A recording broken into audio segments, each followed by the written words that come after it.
berani belajar, berani berkarya untuk Indonesia. Jangan takut. Itu saja. Buat semuanya, nggak hanya untuk perempuan, tapi juga untuk semuanya yang mendengarkan podcast ini. Itu tadi, berani membuka diri, berani dalam segala hal, jangan takut untuk mencoba.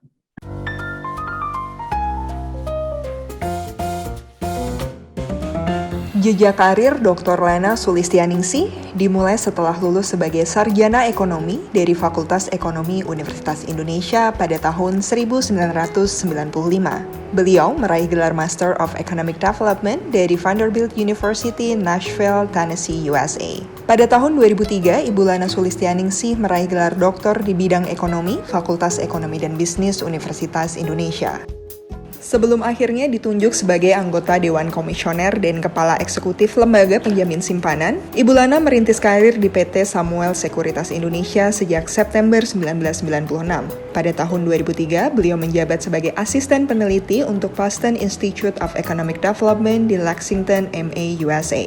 Dan sejak 1 Oktober 2013, beliau bergabung sebagai Kepala Riset dan Ekonom di PT Samuel Asset Management.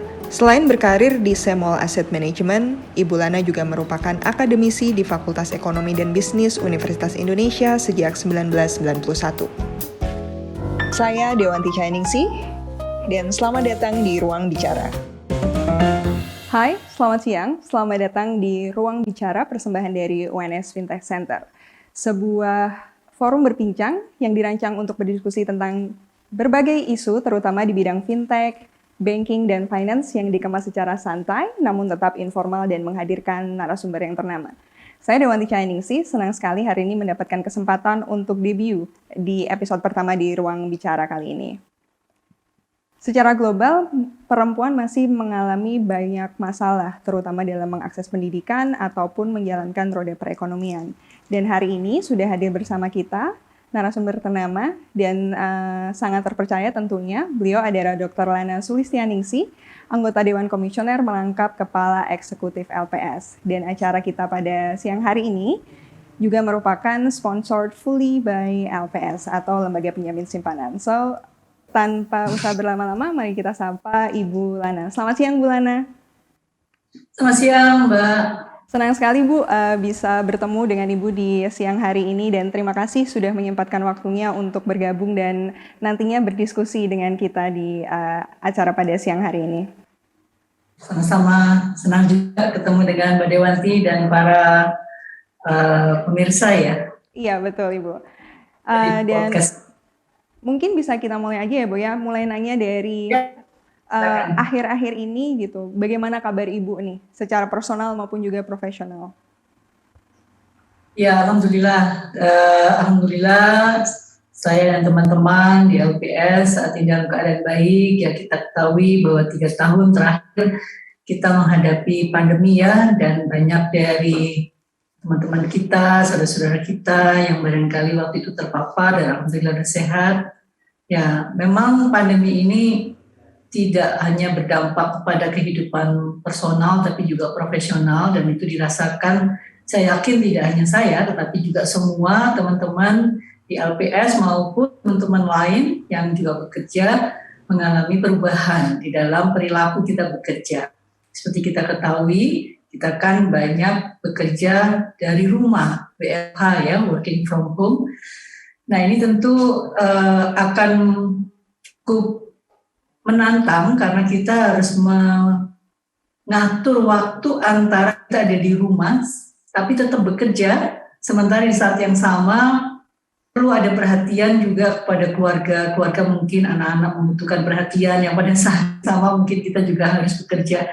Nah, ini satu tantangan yang sangat menarik ya buat kita semua. Ya, alhamdulillah kita bisa melaluinya dengan baik. Insya Allah pandemi ini akan menjadi endemi sehingga kita bisa difokus lagi dalam menata perubahan perilaku bekerja kita tadi ya, secara profesional tetap menjalankan tugas walaupun bekerja secara dari rumah maupun juga sebagai tugas di rumah sebagai ibu, sebagai istri. Nah, seperti itu. Ke depan kan ada rencana bekerja secara hybrid. Ini tentunya juga melanjutkan pekerjaan kita dari sebelumnya WFH kemudian menjadi hybrid ya, flexible working arrangement yang nantinya juga akan memberikan dampak terhadap perilaku profesional kita. Oke. Demikian, Mbak. Terima kasih Bu. Berarti kurang lebih 2-3 tahun WFH ini lumayan berdampak gitu ya Bu ya, secara personal maupun profesional gitu. Dan kalau kita masuk gitu ke diskusi kita hari ini, yaitu Women in Finance, di mana kita ingin mendiskusikan bagaimana sepak terjang perempuan gitu, terutama dalam bidang finance, karena dilaporkan oleh Deloitte misalnya setidaknya di 2021 ini hanya sekitar 24% gitu dari jabatan eksekutif yang berikan gitu kepada wanita gitu kan. Nah, sangat menarik ketika kita melihat sepak terjang Bulana sendiri gitu, bagaimana ibu berkarir sebagai akademisi sampai akhirnya masuk ke dunia ekonom gitu ya, dan juga akhirnya berkarir sebagai regulator. Mungkin bisa dibagikan ceritanya Bu, bagaimana akhirnya memutuskan untuk berkarir sebagai ekonom dan akhirnya terjun sebagai seorang regulator. Silakan Ibu. Ya baik, saya waktu kuliah memang masuk ke Fakultas Ekonomi ya, dan di Fakultas Ekonomi di UI jurusan waktu itu ekonomi studi pembangunan, kalau sekarang ilmu ekonomi. Jadi ya memang arahnya menjadi ekonom. Ya, saya menikmati kehidupan sebagai ekonom dari mulai saya ya kuliah, kemudian menjadi pengajar, dosen di Fakultas Ekonomi di Universitas Indonesia, dan sekarang pun juga tetap menjaga kontinuitas ya terhadap update-update ekonomi. Jadi memang pekerjaan itu harus dinikmati. Kita merasa bahagia dengan pekerjaan itu adalah satu kunci yang utama. Kalau kita tidak terlalu bahagia, tidak menikmati, ya sulit buat kita untuk mendapatkan gripsnya gitu ya, dan juga aura dari pekerjaan itu, karena pekerjaan itu kan bagian dari ibadah juga. Jadi kita harus menikmatinya sebagaimana kita menyayangi pekerjaan itu. Nah itu awal yang saya kira itu awal yang harus dimiliki oleh semua orang. Ketika kita bekerja memang kita harus bahagia di sana. Nah untuk sampai ke regulator ini satu amanah yang sebetulnya tidak direncanakan. Ya karena kita nggak pernah tahu amanah itu datang dari presiden ke saya, itu sama sekali tidak direncanakan. Nah amanah ini diberikan kepada saya melalui Ibu Menteri Keuangan yang menyampaikan kepada presiden. Ya alhamdulillah jika saya dipercaya untuk menerima mandat ini, insya Allah ini bisa saya jalankan, walaupun pada awalnya tentu satu tantangan berat ya, karena kan memimpin lembaga penjamin simpanan sebagai bagian dari Komite Stabilitas Sistem Keuangan bersama Kementerian Keuangan, bersama Bank Indonesia, bersama Otoritas Jasa Keuangan dan LPS, berfungsi untuk bisa berkoordinasi melakukan kebijakan-kebijakan untuk menjaga stabilitas sistem keuangan. Nah, pada saat mandat itu disampaikan ke saya itu sekitar bulan tanggal 20 Februari kalau tidak salah saya itu mendapat amanah itu ya. Kemudian langsung kita ketemu COVID di bulan Maret tahun 2020 tersebut. Nah jadi praktis situasinya berbeda. Kondisi ekonomi di tahun 2020 juga cukup berat karena kita menghadapi satu gelombang kondisi ekonomi yang berat gitu ya. Tidak hanya untuk Indonesia tapi juga untuk seluruh dunia. Nah kita kan melihat bahwa sektor keuangan itu sangat vital ya di dalam perekonomian.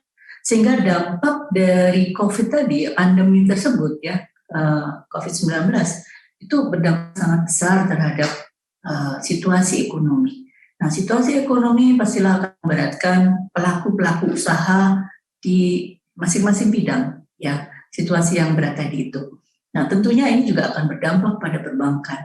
Nah, di sini kemudian langsung diberikan satu tantangan yang sangat besar menghadapi bagaimana bekerja untuk LPS menjaga stabilitas sistem keuangan bersama institusi lain yang ada di KSSK.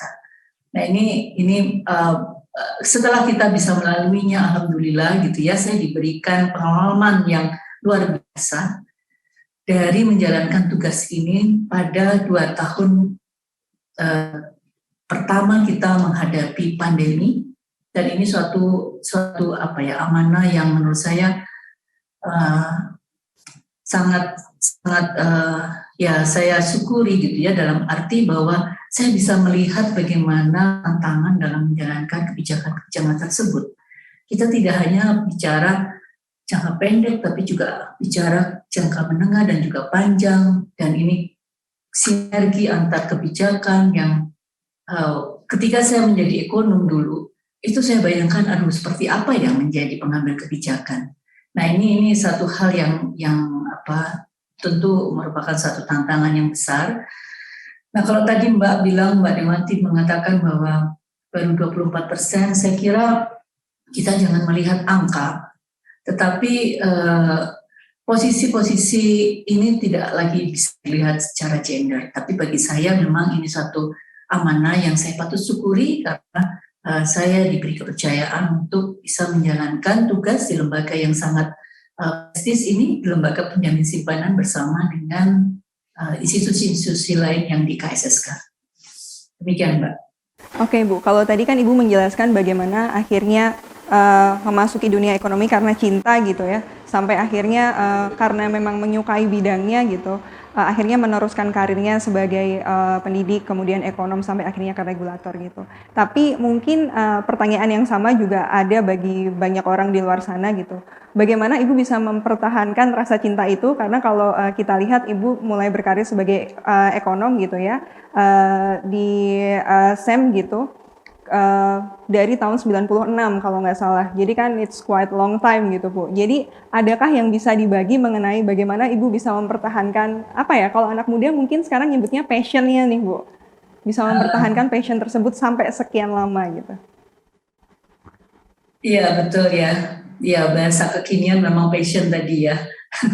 Ya mungkin secara tanpa saya sadari ternyata memang saya memilih bidang yang saya memang jadi passion saya tadi, sehingga saya dari awal sampai saat ini saya menjaga betul bagaimana saya bisa menjadi ekonom. Nah awalnya memang karena tadi ya masuk fakultas ekonomi, tapi kalau waktu saya kuliah dulu itu kan kita nggak langsung dijuruskan, kita masuk secara bersama dulu sampai 3 semester, baru kita mengambil jurusan. Nah disitulah memang kesempatan bagi saya untuk memilih yang saya suka, yang saya cintai gitu, yang saya suka gitu ya.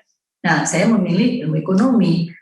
Yang waktu itu untuk yang ilmu ekonomi itu sangat terbatas ya, sangat sedikit, dari sekitar 200 mungkin mahasiswa awal angkatan pertama itu yang memilih untuk jurusan ekonomi studi pembangunan itu hanya 10% nggak sampai ya, hanya sekitar 18 orang itu yang betul-betul masuk ke studi pembangunan. Jadi benar-benar yang menyukai gitu. Nah itu sebabnya ya karena memang itu pilihan saya dan saya suka, dan sampai sekarang pun saya suka. Jadi memang awalnya harus suka dulu. Nah tapi bagaimana bisa menjaga kesukaan itu dalam waktu yang sangat lama. Nah, pekerjaan sebagai ekonom itu pekerjaan yang harus update terus-menerus. Kebijakan pada saat ini itu bisa saja tidak berlaku pada masa yang akan datang. Sehingga update tadi itu harus betul-betul kita penuhi sendiri. Saya senang membaca, sehingga saya harus membaca berita-berita, saya harus mengikuti berita setiap saat. Kalau saya nggak mengikuti itu, pasti saya miss. Jadi ada nuansa aura yang saya harus dapat dari berita itu. Jadi ketika saya membaca berita, saya pahami, jadi auranya itu masuk. Jadi nggak bisa kita meminta orang lain membaca tanpa kita ada di situ. Jadi kita harus terjun langsung, kita harus terlibat. Walaupun kita misalnya sebagai head-nya gitu ya, head of research misalnya. Kalau misalnya kita cuma dapat berita dari teman-teman kita, dari tim kita saja, itu nggak merasuk gitu loh ke dalam pemikiran kita, itu nggak bisa masuk, Mbak. Tapi kalau misalnya kita ikut membaca, ikut terlibat di dalamnya, kan dia merasuk ke dalam diri kita, kita bisa bicara enak, bisa berdiskusi dengan enak, dan bisa melakukan analisa dengan sangat baik. Jadi terlibatan kita secara personal di bidang itu harus kita update terus kita harus ikut dengan perkembangan zaman. Kalau kita terima laporan dari tim itu sulit karena itu hanya numpang lewat aja.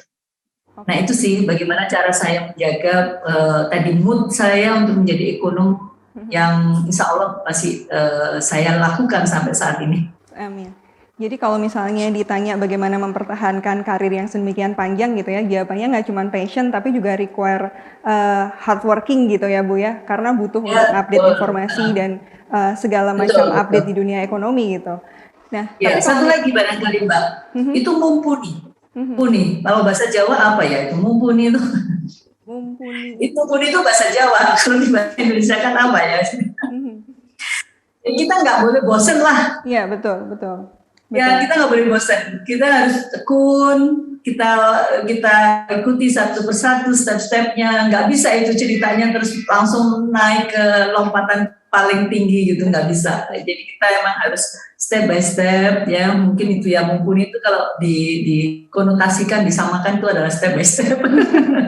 Kalau di bahasa Indonesia saya gitu, ya inilah ya tadi tekun gitu ya. Betul, karena mungkin dilakukan dalam jangka waktu yang lama gitu ya Bu ya, jadi tanggung jawab yang ada itu justru bertumbuh menjadi habit atau kebutuhan gitu. Kalau misalnya nggak baca dan nggak ngikutin tuh jadi kayak ada yang kurang gitu kayak ya Bu ya. Ya, saya kira betul banget itu. Anyway Bu, kalau tadi udah ngomongin tentang bagaimana Ibu mempertahankan karir yang sedemikian panjang gitu kan, dan luar biasa bright gitu. Kesuksesan itu kan selalu diikutin dengan berbagai macam challenge gitu. Jadi mungkin Ibu juga bisa berbagi mengenai challenge apa aja sih Bu yang udah dihadapin mulai dari berkarir sebagai ekonom di tahun 96 sampai sekarang ini Bu? Ya, satu tentu ini karena sudah berlalu ya, saya bisa apa namanya menceritakannya sebagai bagian dari udah selalu gitu. Jadi mungkin enak aja gitu ya. Jadi memang tantangannya itu harus kita dari tahun ke tahun itu berbeda sih Mbak. Dari waktu jadi dosen atau jadi ekonom itu pasti beda tantangannya. Tapi itu tadi karena kita senang gitu ya, jadi kita mengelola tantangan itu justru menjadi sesuatu yang harus kita cari tahu. Ini ada apa nih ya? Kok kayak gini ya? Ini mana cara menyelesaikannya ya? Jadi ada curiosity untuk menyelesaikannya itu mesti muncul sih dari kita. Nah, yang lain lagi ya tentu tantangan setiap masa itu beda.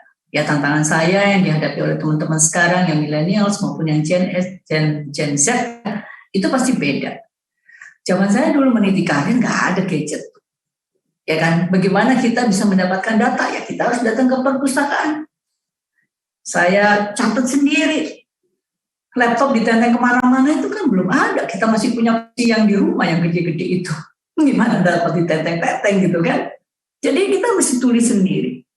Nah, sekarang zamannya beda. Teman-teman sekarang punya gadget, ya. Jadi cari data, tinggal klik-klik, ada nggak data di sini? Nah, yang saya lihat barangkali ya perbedaannya dari zaman saya dengan teman-teman saat ini kan saat ini saya juga masih bimbing skripsi seperti itu ya. Jadi kalau saya perhatikan dari teman-teman sekarang, misalnya mahasiswa saya yang lagi bimbing skripsi gitu ya, itu kalau nyari data ada itu langsung bilang datanya nggak ada gitu.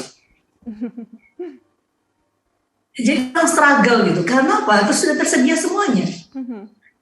Jadi nyarinya di internet. Perpus mungkin satu hal yang jarang sekali ya teman-teman generasi sekarang itu mendatangi. Apalagi nyatet gitu.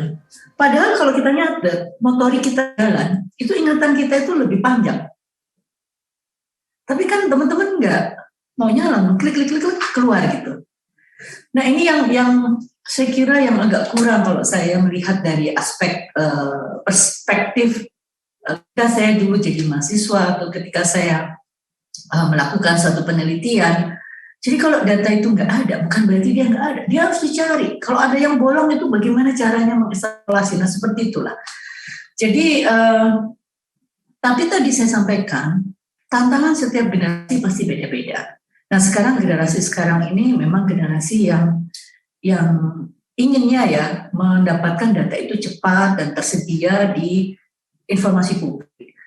Padahal belum tentu semua data itu tersedia di informasi publik. Nah seperti ini saya yakin banyak sekali tantangan lain yang berbeda ya yang dihadapi oleh teman-teman sekarang ini.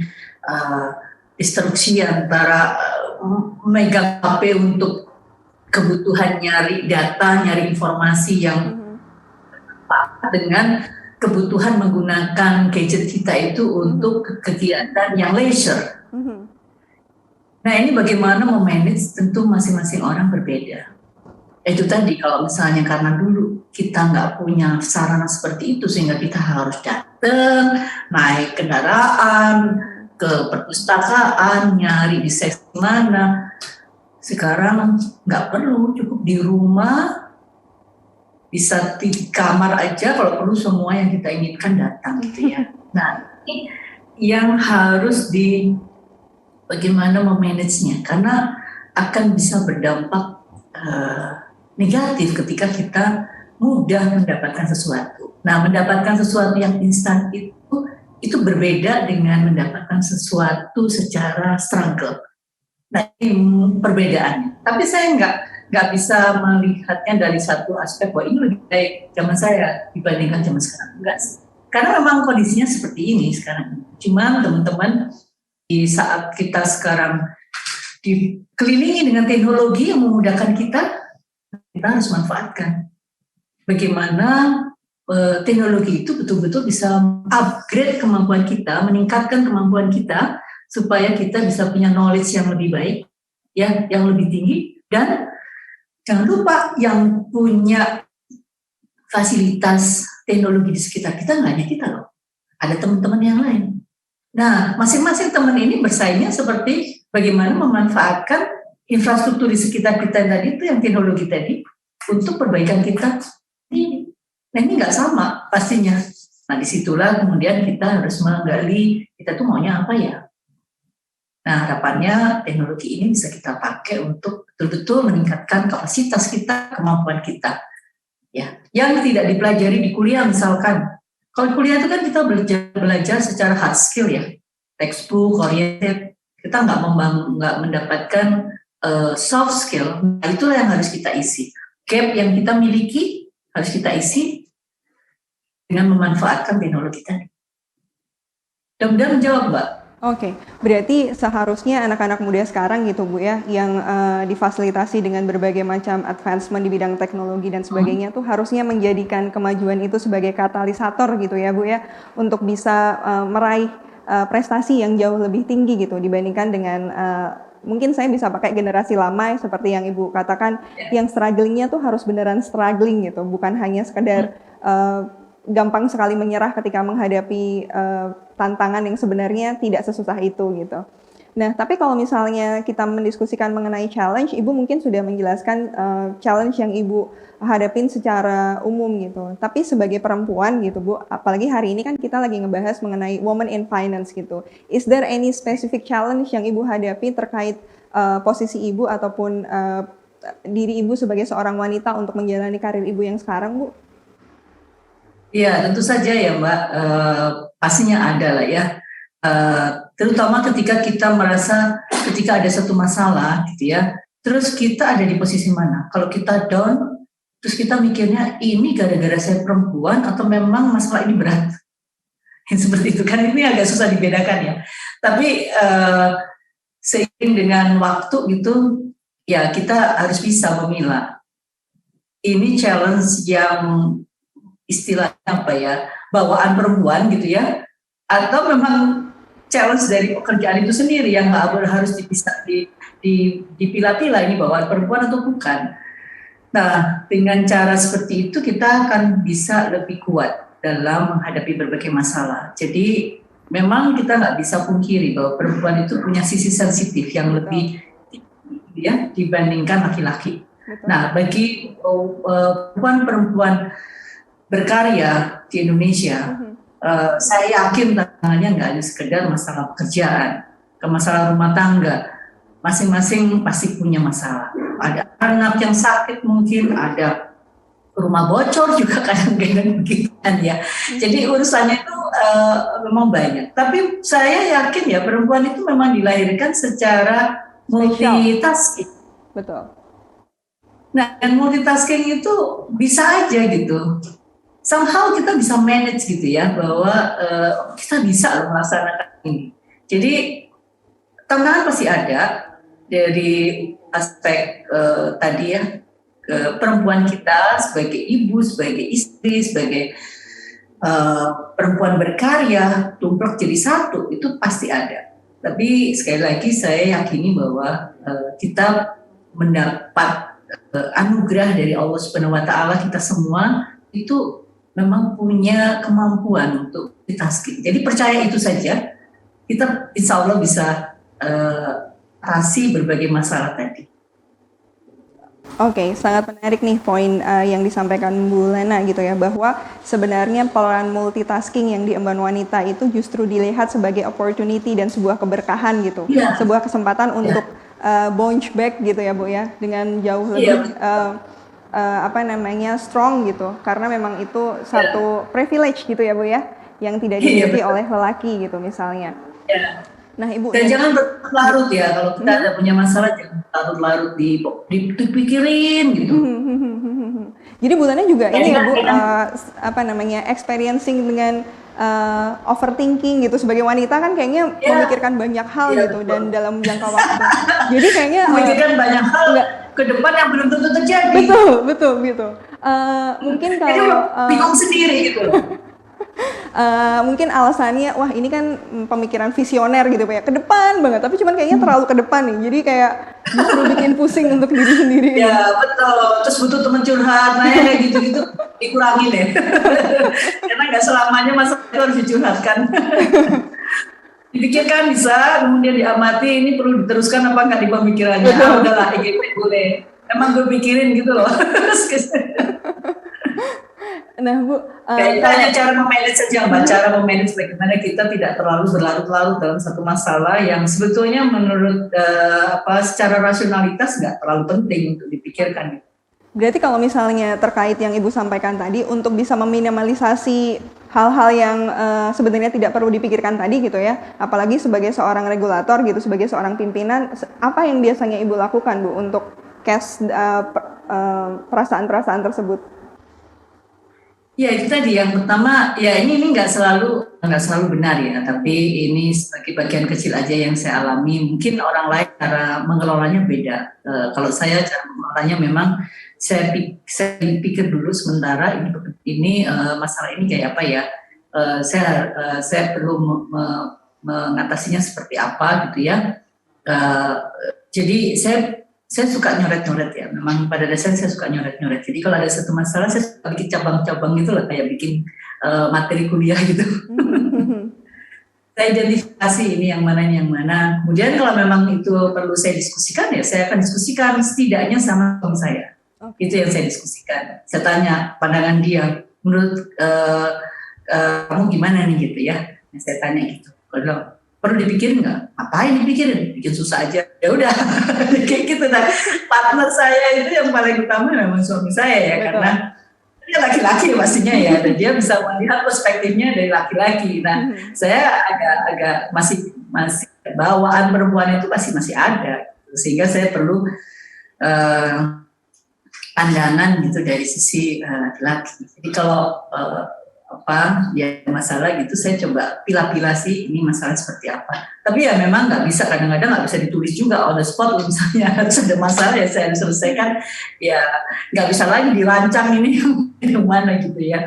Gitu sih Mbak. Tapi saya yakin teman-teman yang punya cara juga ya bagaimana. Biasanya kalau kita sudah terbiasa ketemu juga sih clue-nya. Oke. Bu, tadi kan di depan Ibu mendiskusikan ketika saya bring up tentang isu bahwa tidak banyak wanita yang menduduki posisi-posisi eksekutif gitu di lembaga keuangan, baik di perusahaan swasta ataupun di regulator gitu ya. Walaupun Indonesia harusnya tetap bisa bangga karena kita punya menteri keuangan terbaik di dunia dan posisi-posisi eksekutif bahkan di Bank Indonesia dan juga di OJK dan juga LPS itu setidaknya ada representasi dari perempuan. Tapi tetap saja secara statistik kan masih cukup rendah gitu. Bahkan penelitian yang dilakukan oleh The Economist gitu, misalnya di kurang lebih 3 tahun lalu menyebutkan bahwa ada yang namanya gender job divide gitu, bahwa perempuan itu dibayar 15% jauh lebih rendah dibanding laki-laki, bukan pada bidang yang sama gitu, tapi perempuan memilih bidang pekerjaan yang berbeda gitu. Nah, menurut Ibu sendiri, fakta yang seperti ini tuh seperti apa, Bu? Iya, Kalau saya merujuk pada fakta di LPS, ini nggak ada perbedaannya, Mbak. Perbedaannya hanya tergantung pada pangkat dan jabatan aja. Alhamdulillah kita di LPS tidak mempunyai perbedaan seperti itu. Oke. Tapi kalau di tempat lain saya nggak tahu. Jadi kalau saya melihat di LPS, alhamdulillah saya berada di tempat yang tepat. Buat teman-teman semua di LPS yang mendengarkan acara ini, semua telah ditetapkan secara ada ukurannya lah. Oke. Jadi semuanya itu merit based system ya Bu ya, tidak berdasarkan gender laki perempuan harus bisa mendapatkan siapa yang lebih tinggi gitu, tapi mereka yang memang qualified gitu, mereka yang punya requirement yang memenuhi itu mampu gitu mencapai posisi apapun baik itu lelaki maupun perempuan gitu ya Bu. Ya, paling tidak di LPS ya, karena skalanya udah jelas. Nggak ada perbedaan, nggak ada kemudian kalau perempuan skala sekian, kalau laki-laki skala sekian, nggak ada itu. Yang ditetapkan adalah merit sistem betul-betul. Misalnya pangkat sekian, jabatan sekian, berapa besarnya, itu sama untuk semua laki-laki dan perempuan. Di LPS ya, di Lembaga Penyemsipan. Tapi kalau misalnya Ibu melihat gitu ya, sekarang sudah 2022, berbagai macam perkembangan sudah ada gitu, dan banyak orang yang sudah memprediksi bahwa peran wanita sudah ada kok gitu kan, woman empowerment juga sangat ada enforcement gitu dari pemerintah, baik di level nasional maupun internasional gitu kan.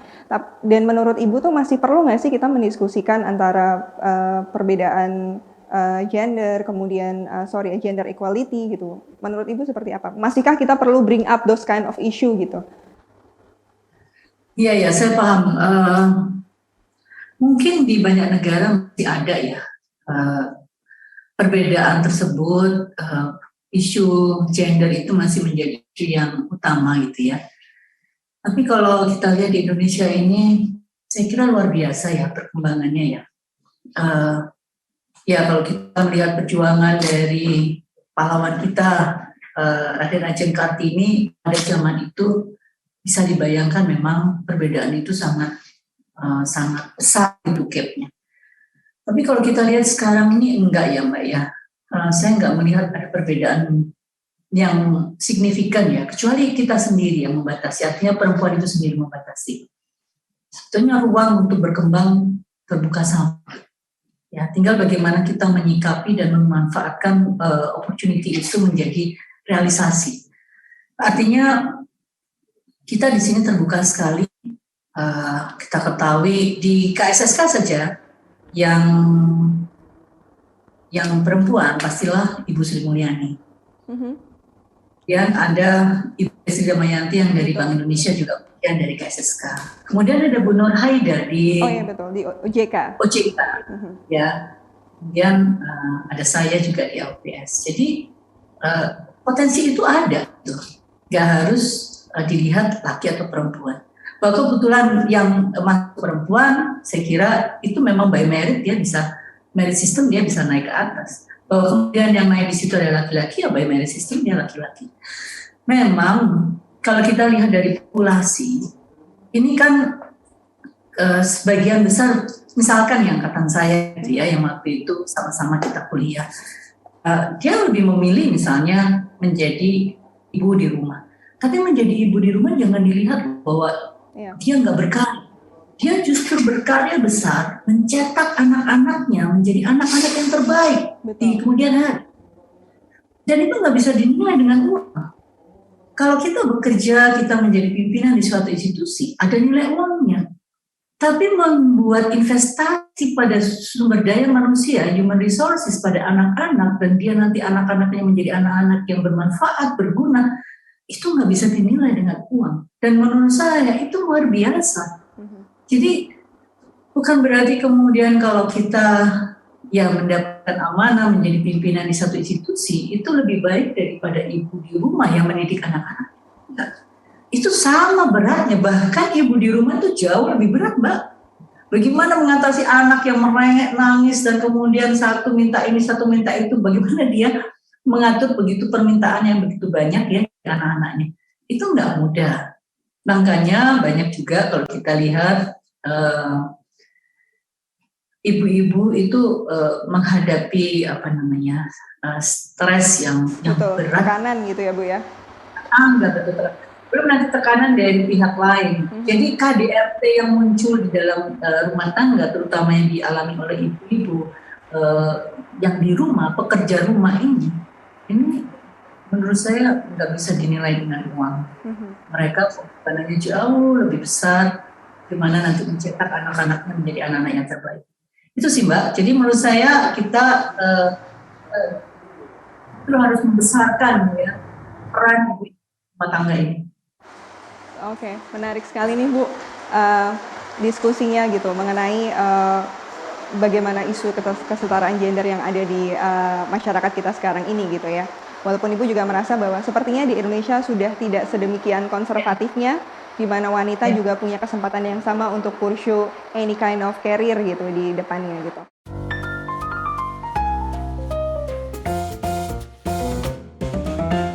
Nah Ibu, sekarang kita akan masuk ke segmen neko-neko, netizen kepo, di mana tim kami sudah menghimpun banyak sekali pertanyaan dari masyarakat yang sepertinya memang penasaran nih sama Bu Lana. Karena kalau nggak salah Bu Lana nggak punya Instagram pribadi ya Bu ya? Kenapa? Maaf. Adakah Ibu punya Instagram pribadi? Nggak usah di-follow Mbak, saya nggak pernah ngisi. Karena ini banyak. Saya nggak pernah isi kontennya. Saya ada tapi saya nggak pernah aktif untuk mengisi Instagram saya. Karena ini kebetulan sepertinya banyak sekali yang penasaran nih dengan sepak terjang dan karir Bu Lana gitu. Jadi kami sudah menghimpun banyak sekali pertanyaan dari masyarakat. Jadi kalau diizinkan, saya mau bring up beberapa pertanyaan ke Bu Lana nih Bu. Silakan. Oke, insya Allah saya bisa jawab. Jangan susah-susah ya. Oh enggak Bu, enggak ada yang susah kayaknya. Saya kasih ujian ya. Ini pertanyaan pertama datang dari Dimas Melenia. Ingin bertanya kepada Ibu Lana, bagaimana cara menyeimbangkan antara menjadi wanita karir dan menjalani peran sebagai ibu rumah tangga? Silakan Bu. Pertama, kuncinya sebetulnya gampang aja. Jalani, lillahi ta'ala, insya Allah hasilnya baik. Wow. Pernah diprotes nggak sih Bu sama anak atau sama Prof. Ari gitu misalnya karena sama-sama sibuk gitu? Enggak sih. Sejauh ini ingat enggak ya. Ya paling protes-protes kecil ya, yang saya kira ya kecil aja lah, enggak sampai besar. Ya karena kami sama-sama ekonom ya, jadi saling memahami untuk bahwa pekerjaan ini seperti ini. Saya kira itu penting loh, artinya dapat support dari keluarga, baik itu misalnya kita masih belum punya pasangan, dari keluarga, orang tua ya, buat saya orang tua itu sangat berarti. Saya, bapak saya, dan tentu suami saya itu sangat berarti, itu support system yang sangat menguatkan. Luar biasa, jadi another privilege sepertinya yang dimiliki Bu Lana untuk punya support system keluarga, suami, dan anak yang sedemikian suportif ya Bu ya, karena saya yakin juga tidak akan bisa seorang perempuan punya karir yang melesat gitu kalau tidak didukung oleh keluarga yang suportif gitu. Dan ini pertanyaan kedua Bu, datang dari Laila Rizky. Ini kayaknya anak muda zaman sekarang banget nih Bu. Jadi dia menyatakan bahwa apakah selama ini Bu Lana pernah mengalami insecure? Dan kalau iya, apa penyebabnya dan bagaimana cara mengatasinya? Silahkan Ibu. Oke. Ya, saya kira semua orang pasti merasa insecure, ya, hanya perempuan tapi laki-laki juga merasa bisa insecure ya. Kalau kita melihat ada ketidakpastian dalam hidup kita gitu ya, entah dalam terutama mungkin dalam pekerjaan gitu ya, itu pasti ada merasa insecure. Tapi ya itu tadi memang kalau kita percaya bahwa ini semua adalah sudah ada garisnya masing-masing, sudah ada plotnya masing-masing. Insya Allah kita bisa mengurangi insecure tadi. Tapi dalam hal misalnya, tadi kan relatif klise ya, sangat normatif gitu ya. Tapi dalam hal misalnya pekerjaan, memang bisa saja sih kita mengalami insecure. Tapi lagi-lagi itu tadi, ketika kita menghadapi insecure, kita mungkin punya posisi bagaimana melihat ketidakpastian tadi menjadi sesuatu yang positif. Misalnya gini, dalam banyak hal misalnya kita di-challenge gitu ya. Ketika kita mengajukan pendapat, ada orang lain berbeda pendapat dengan kita. Terus sikap kita gimana? Kalau kita menganggap bahwa orang ini nggak suka sama saya, itu memperburuk kondisi. Tapi kalau kita melihat, oh ada sisi pandang lain yang nggak saya pikir sebelumnya. Oh ada orang lain berpikir seperti ini. Saya mikirnya misalnya A, orang lain mikirnya sebetulnya B. Oh rupanya ada pemikiran yang lain ya selain A. Ada juga B. Kita adopsi itu, kita bawa ke dalam konteks kita tadi melihat insecure tadi. Tantangan tadi itu nggak harus kita pahami sebagai hal yang jelek atau hal yang negatif. Ini memang saya masih dalam proses belajar sih Mbak, dan nggak selamanya masalah itu memang bisa saya selesaikan dalam arti pokoknya ringan aja gitu ya, enggak pastinya lah ya, dan kan nggak mungkin saya cerita di sini secara terus terangan gitu ya, tapi bagaimana cara saya, apakah itu cepat atau lambat di dalam merespon ketidakpastian tadi ya, itu bagian dari saya memanage masalah. Dan tentu saja kuncinya yang paling utama pasti ya, mohon maaf ini, saya pasti berdoa. Di situ sih, insya Allah dengan cara itu kita bisa lebih ringan, karena apapun yang kita miliki saat ini kan sebetulnya amanah aja. Sampai kapan amanahnya kita nggak tahu. Dan tadi insecure pun justru kalau kita menggunakan bahasa ketidakpastian itu adalah sesuatu yang pasti, Mak. Betul. Itu yang harus kita pahami. Oh, berarti ada orang lain melihat masalah ini dari sisi yang berbeda. Itu sesuatu yang pasti. Nah, di situ sih mungkin jam terbang juga diperlukan ya, Mbak. Artinya semakin kita berumur, mungkin semakin bijaksana kita melihat masalah. Jadi jangan terburu-buru dalam melakukan judgement terhadap masalah kita. Lebih baik kita pikirkan, kita tenangkan diri, bagaimana kita mengelola masalah tadi. Ya mudah-mudahan tips ini bisa sedikit mengurangi tadi masalah insecure kalau ada teman-teman yang merasa insecure. Jangan khawatir, ketidakpastian itu adalah kepastian. Karena dunia itu selalu berubah. Betul. Gitu ya. Kita nggak bisa selalu harus merasa secure, karena dunia sebelah kita ini, kiri kanan ini punya interest yang berbeda-beda loh. Kita nggak bisa memanage semua orang punya interest yang sama dengan kita. Betul. Jadi harus open minded ya Bu ya. Iya betul. Dan itu harus kita betul terbuka, open minded. Kita melihat orang lain punya pemikiran A, B, C. Saya kebetulan biasa diskusi ya. Saya mungkin karena biasa ngajar, saya minta mahasiswa saya menyampaikan pendapat. Ya saya mungkin bisa mendapatkan komplimen, tapi juga bisa mendapatkan cercaan dari mahasiswa kan nggak macam-macam kan, mahasiswa bisa menilai dosennya macam-macam, dosen A baik, dosen B jelek. Ya itu kita tangkap sebagai hal yang baik semua. Tuh supaya kita bisa berubah, supaya kita melihat ada perbaikan. Itu sih Mbak, jangan lama-lama merasa insecure, itu nggak baik. Tapi saya rasa memang butuh jam terbang ya Bu ya, karena akan semakin banyak experience gitu, jadi semakin tahu template-nya. Oh kalau seperti A tuh berarti harus dihadapin cara B gitu. Dan saran yang luar biasa dari Bu Lana untuk tetap open minded gitu, sehingga tidak hanya merasa bahwa porosnya di diri sendiri gitu ya, tapi juga egosentrisnya dikurangin, dan jangan lupa untuk selalu berdoa kepada yang memberikan hidup ini gitu. Ya betul. Nah itu tadi egosentris itu benar sekali Mbak Dewanti malah yang tahu. Bu, ini kita kalau diperbolehkan ada pertanyaan lagi dari netizen, dari Mbak Aura 1026. Pertanyaannya bagus banget nih Bu. Apakah impian atau mimpi Bu Lana yang belum tercapai dalam hal perekonomian atau kondisi di Indonesia ini? Silakan Bu. Terkait perekonomian Ya, ada memang, yaitu equality. Oke. Ya, memang sebetulnya banyak progres ya, kemajuan yang dicapai oleh pemerintah kita dalam meningkatkan atau memperbaiki taraf hidup masyarakat ya. Itu kenapa saya pernah melakukan satu penelitian, kenapa saya tertarik gitu ya, atau punya apa tadi Mbak, keinginan ya? Iya betul, impian Ibu terhadap perekonomian Indonesia. Waktu saya S2, saya mengambil tesis itu terkait dengan equality di dalam pertumbuhan ekonomi antara Jawa dan non-Jawa.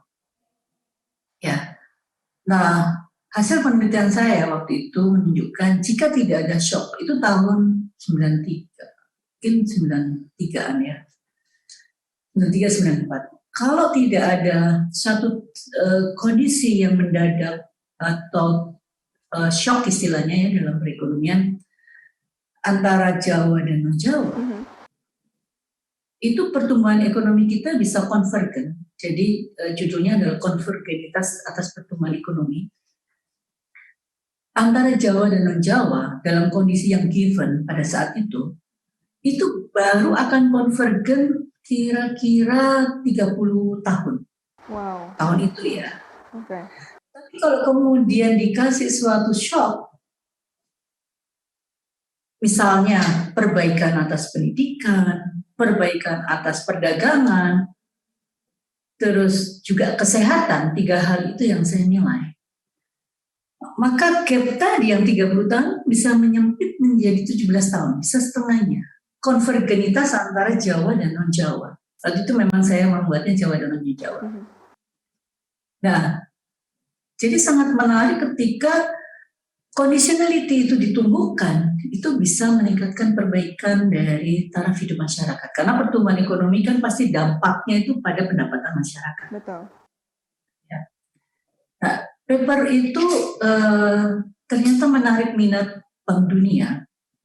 Dan ketika Bank Dunia itu membuat annual report untuk Indonesia di tahun 97, saya diminta oleh Bank Dunia untuk melanjutkan paper itu sampai suatu tahap tertentu, dan saya diajak berkolaborasi riset dengan salah satu ekonom terbaik di Bank Dunia di Indonesia waktu itu. Wah, benar-benar buat saya itu suatu komplimen yang sangat besar ya. Tapi lepas daripada bahwa paper itu memang menjadi isu di saat itu ya tahun 97, memang masalah equality ini menjadi sangat penting dalam perekonomian kita. Ketika kita melihat di satu sisi ada orang yang bisa mendapatkan pendapatan sebesar katakanlah ya PDB per kapita kita misalnya 3.000-4.000 dolar per tahun, tapi di satu sisi ada orang yang masih jauh di bawah itu. Nah, ini menimbulkan efek sosial yang sangat tinggi. Nah, saya bersyukur ya pemerintah kita terus-menerus dari waktu ke waktu memperbaiki equality kita dengan equity. Nah, satu hal, waktu saya begitu dulunya itu percaya pada equality itu harus betul-betul diutamakan di dalam kebijakan ekonomi kita. Di awal pemerintahan Pak Jokowi yang pertama, Pak Jokowi itu justru mencetuskan suatu pemikiran yang lain. Bukan equality, tetapi equity. Oke.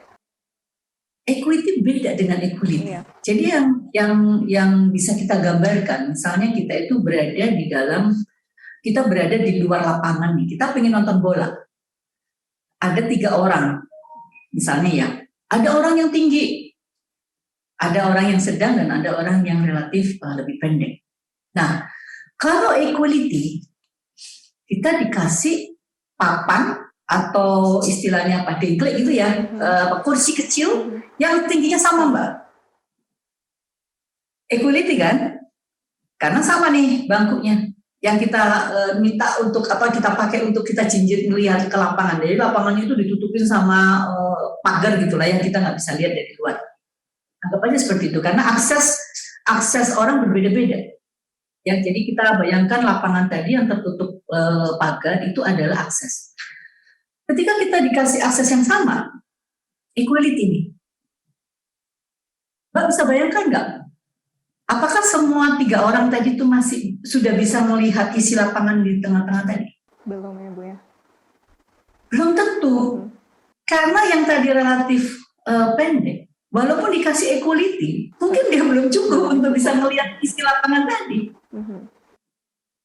Nah, yang dibekali apa? Adalah equity. equity itu adalah modal di mana masing-masing orang bisa mencari dirinya itu butuh seperti apa bangku tadi.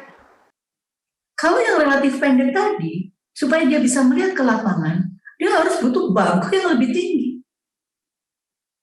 Nah itu luar biasa brilian ya menurut saya pemikiran Pak Jokowi waktu itu ya. Saya bilang, oh saya membayangkan equality, tapi rupanya Presiden Pak Jokowi memikirkan equity.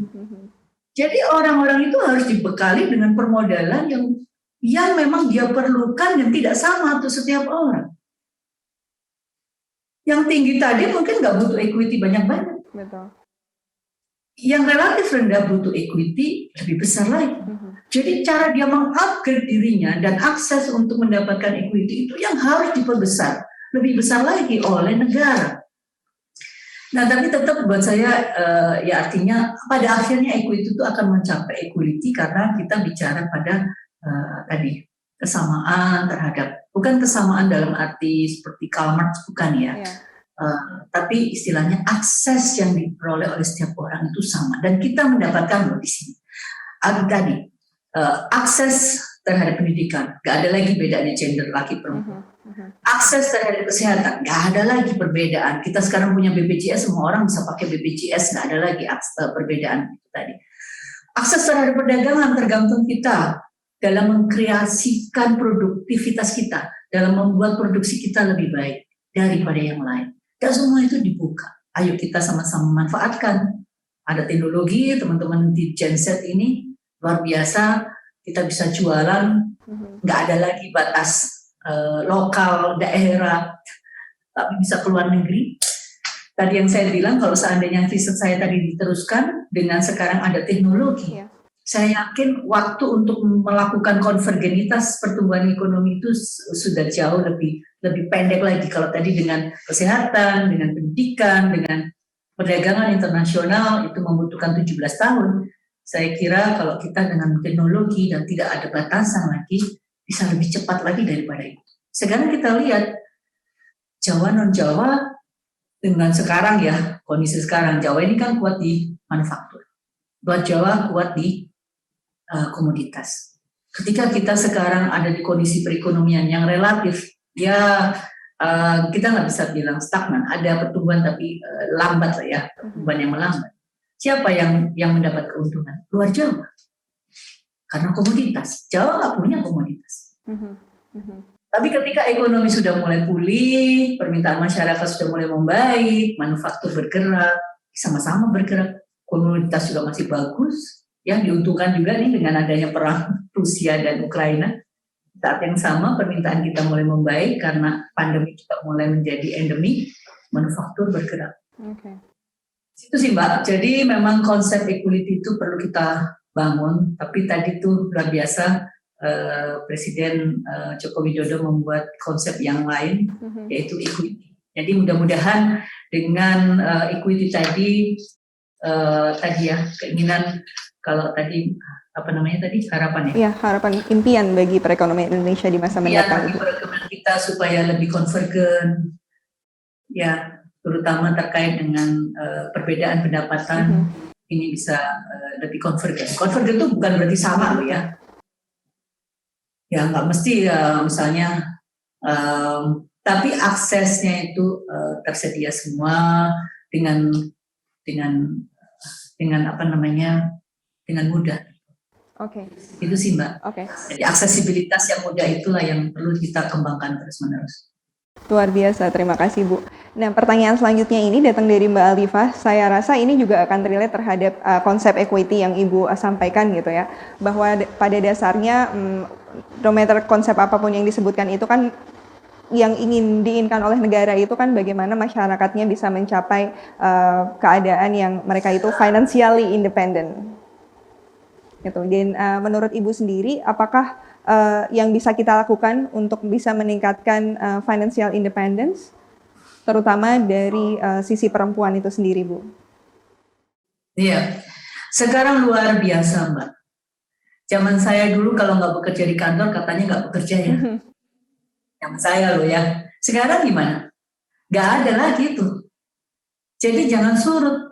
Bekerja di rumah, wah luar biasa kreativitasnya. Mungkin pada sebagian besar para pekerja wanita pengen tuh, aduh kalau di rumah saya bisa bikin kue, kuenya saya jual. Atau saya bisa bikin apa ya yang menjadi keahlian saya gitu, bisa saya jual. Dan sekarang jualan luar biasa ya. Saya perhatikan, saya punya IG, tapi saya banyak menggunakan IG saya itu mencari, ya mungkin karena bakat saya ekonom ya Mbak ya. Jadi saya melakukan ground checking. Oke. Saya nggak perlu lagi ke mall. Dulu saya melakukan ground checking ke mall, Mbak. Saya melihat kondisi perekonomian itu seperti apa itu datang ke mall. Bukan untuk belanja. Saya mau lihat, saya benar-benar perhatikan orang-orang itu. Mereka datang untuk belanja, belanjanya apa. Itu bagian saya untuk melakukan check and recheck atas analisa ekonomi saya. Benar nggak sih konsumsi rumah tangga itu naik gitu ya? Nah sekarang dengan teknologi saya bisa ngecek pakai IG. Ya tentu saja saya harus membeli ya baru tahu kondisinya kita. Saya harus tanya lah, saya tanya gitu kan. Barang ini ada apa enggak? Oh maaf Kak, saya masih dipanggil kakak ya. Karena nggak tahu ya, nggak apa-apa sih, sudah ada gitu ya. Kak, udah sold Kak. Oh ya alhamdulillah gitu ya. Saya cari lagi. Jadi sekarang ini ya belakangan ini udah banyak loh yang sold. Oke. Kalau nggak sold resiko saya beli gitu ya. Saya ground checking saya seperti itu. Nah kita tahu bahwa IG itu adalah industri rumah tangga. Yang tadinya nggak bisa jahit, maksa bisa jahit. Jadi saya punya ya, jadi agak sedikit ini nih, ya, apa namanya? Apa tuh Bu? Saya punya IG yang saya ikut, bukan saya follow, saya nggak follow, tapi saya suka perhatikan barang-barangnya gitu ya. Nah, tentu saja saya suka beli juga. Jadi mbaknya ini dulu akuntan, dan dia sempat akuntan di Singapura malah, dibawa oleh perusahaannya ke Singapura jadi akuntan di sana. Tapi kemudian dia menikah. Ya, ini klise sebetulnya memang ya, banyak perempuan kan kemudian ketika menikah ya diminta untuk mengurangi lah aktivitasnya. Tapi dia memutuskan memang kembali lagi ke daerahnya. Ya, mungkin kalau ada yang tahu pasti bisa menebak. Kalau ditonton pasti tahu nih, saya menceritakan siapa. Anak-anaknya masih kecil, nah dia tadinya nggak bisa menjahit, terus dia belajar menjahit. Dia belajar menjahit, kemudian sekarang luar biasa Mbak. Baju-bajunya yang dia produksi gitu ya, bahkan dia mempelajari seni batik. Dia bisa membuat motif batik yang menurut saya unik sekali, gabungan antara batik Jawa dengan motif misalnya dari Mamuli di NTT. Jadi dia bisa mengkombinasi motif kain itu, dia terjemahkan kepada pengrajin batik di Jawa Tengah.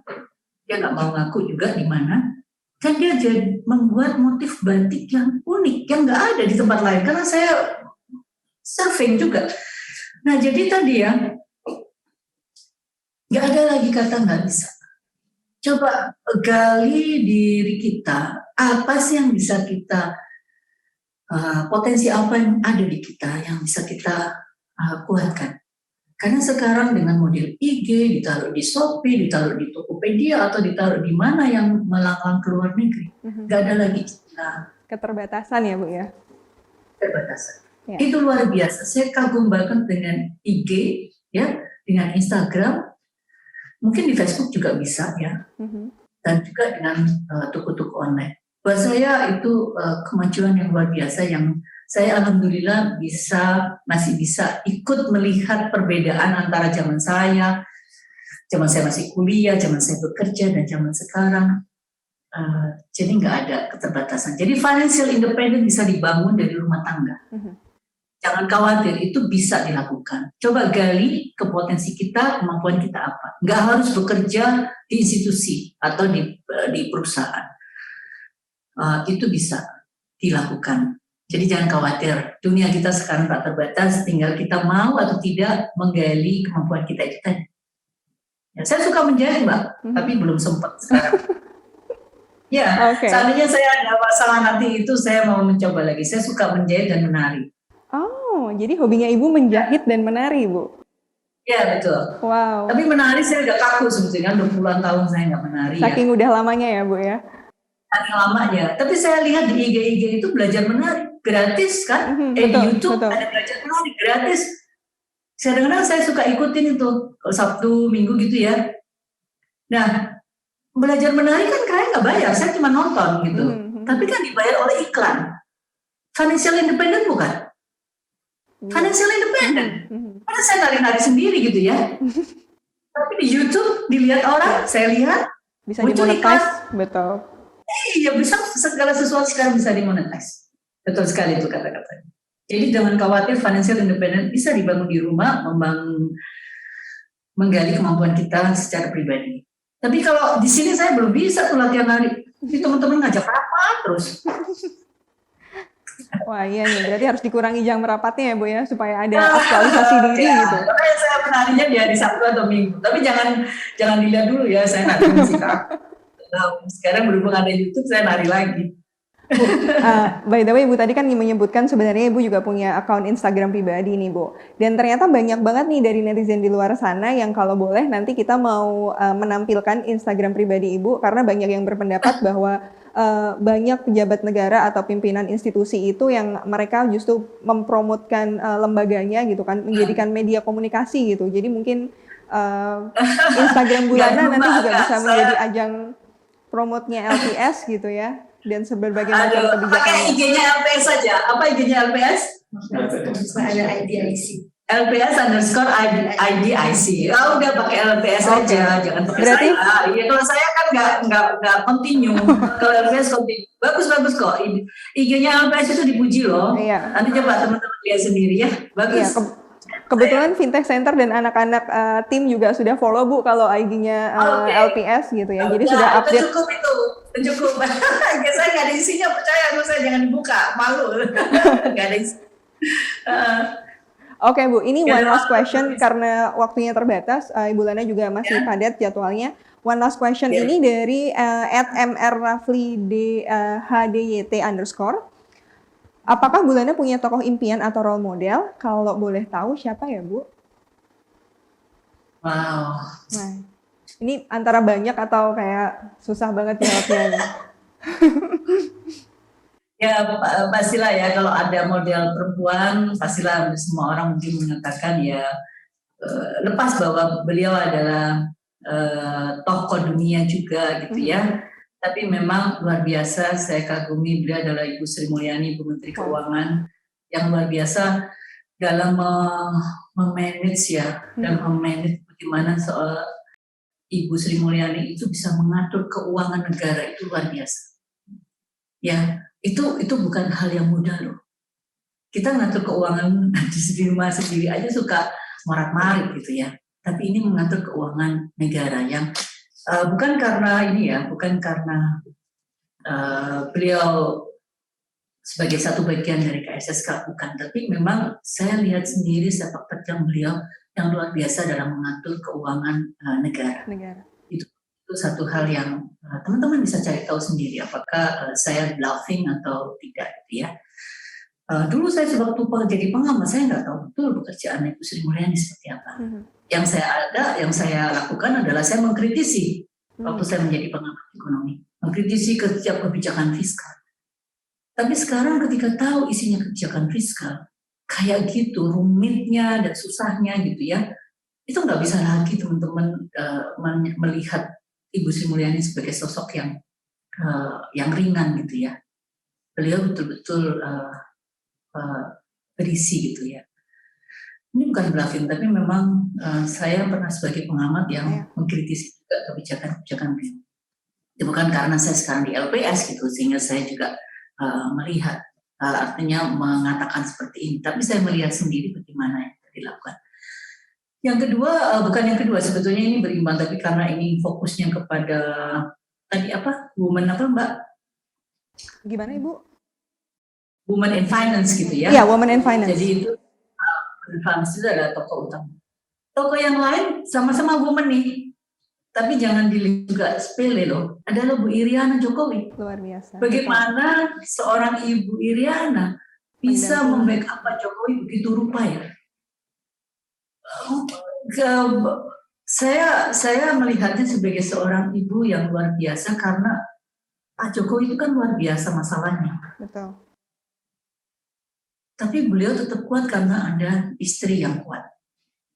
Nah, jadilah kita istri yang kuat. Jadi saya juga mengagumi para istri-istri yang kuat, yang bisa mendukung suaminya, yang bisa membackup suaminya dalam segala masalah.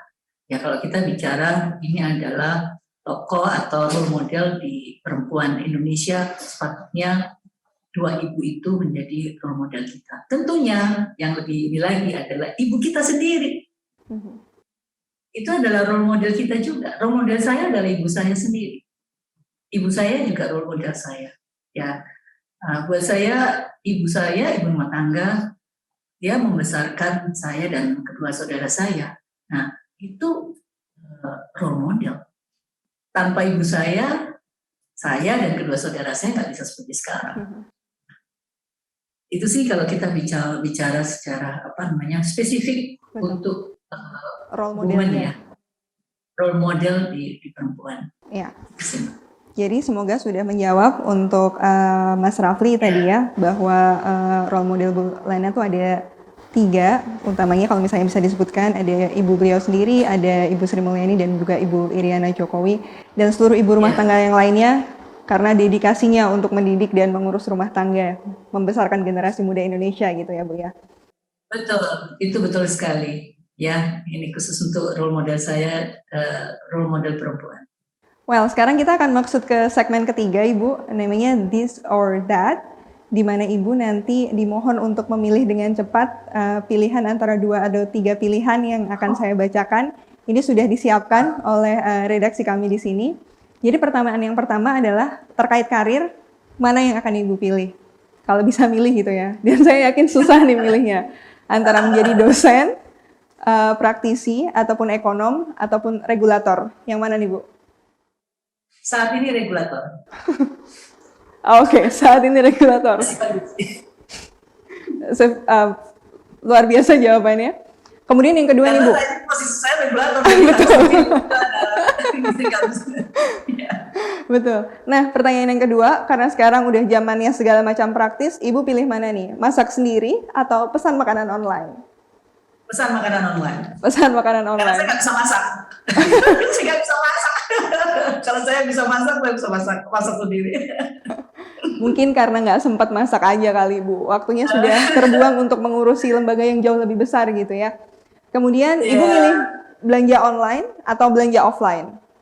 Online sekarang. Online. Seberapa sering Bu belanja saya sekarang? Saya banyak berharga untuk kegiatan yang lain. Oke. Lagi-lagi in the name of time efficiency ya Bu ya? Ya betul. Terus kalau misalnya liburan, Ibu milih liburan ke gunung atau ke pantai? Saya lebih suka ke gunung. Gunung. Last question Ibu, mau liburan di Indonesia atau liburan di luar negeri?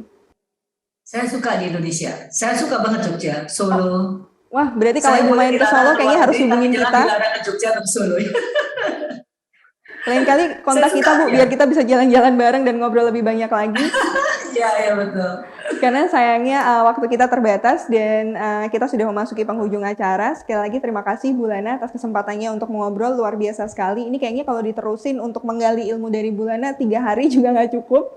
Dan one last statement mungkin dari Bu Lena untuk bisa menyampaikan pesan terhadap generasi muda ataupun utamanya kepada para wanita di Indonesia terkait mengejar karir dan kehidupan di secara general.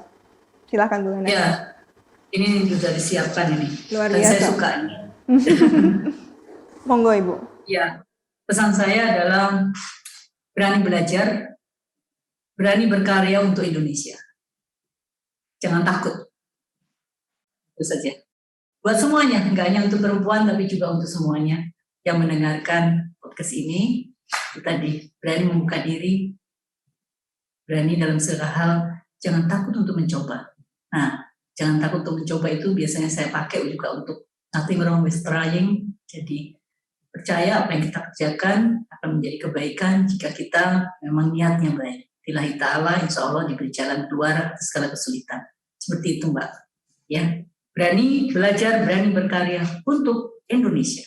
Belajar dan berkarir untuk Indonesia, Dr. Lana Sulistianingsih. Terima kasih banyak Bu Lana atas kesempatan untuk belajarnya dan obrolan yang luar biasa selama beberapa menit terakhir ya, mungkin lebih dari 1 jam kami menyita waktu Bu Lana. Sekali lagi terima kasih banyak kesempatan belajarnya dan kita mengetahui bahwa posisi yang Bu Lana capai sekarang ini selaku CEO dari LPS, Lembaga Penjamin Simpanan, dan juga Member of Board Commissioner LPS, bukan satu posisi yang bisa dijangkau dalam jangka waktu yang singkat, tapi require hard working dan persistensi. Dan kita bisa tahu bagaimana LPS juga mewadahi kesetaraan gender, bahwa di sana terjadi merit based system, baik lelaki maupun perempuan punya kesempatan yang sama untuk mengejar impiannya. Sekali lagi terima kasih banyak kami sampaikan kepada LPS selaku sponsor utama acara ini, dan kepada Ibu Lana terima kasih waktunya. Saya juga ingin mengucapkan terima kasih kepada seluruh pendengar, dan jangan lupa bahwa obrolan kita ini bisa disaksikan langsung di YouTube Fintech Center, dan jangan lupa juga untuk follow Instagram UNS Fintech Center dan juga IG-nya LPS ya Bu, LPS_IDIC untuk memantau segala macam perkembangan dari kedua lembaga tersebut. Dan saya ingin menutup perbincangan kita pada hari ini dengan mengatakan bahwa selamat merayakan Hari Kartini untuk seluruh wanita Indonesia, dan let's support with love anyone behind. So, saya Dewanti Chianingsih, sign out. Terima kasih banyak dan Assalamualaikum warahmatullahi wabarakatuh.